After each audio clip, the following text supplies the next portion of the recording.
మరొక వ్యక్తి గురించి మనం చెప్పుకోవాలి ఇక్కడ. ఆయన రాజకీయ నాయకుడే.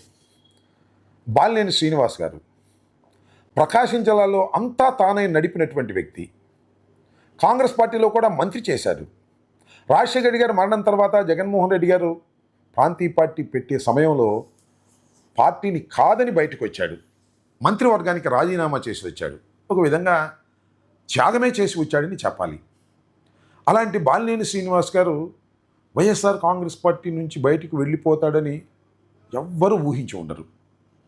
అలాంటి వ్యక్తి పార్టీ ఓటమి పాలైన తర్వాత పార్టీకి రాజీనామా చేశారు.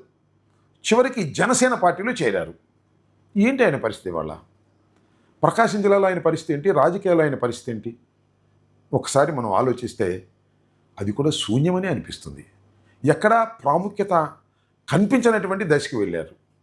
ఇక్కడ అధికారాన్ని చలాయించినటువంటి వ్యక్తులు రాజీనామా చేసి మరొక పార్టీలోకి చేరినప్పుడు వారికి అంత ప్రాధాన్యత లేకపోవటం అనేది చూస్తే నిజంగా ఎంత తప్పు చేసి ఉంటారు అనేది బహుశా వారు కూడా పశ్చాత్తాపడుతున్నారేమోనని నా అభిప్రాయం.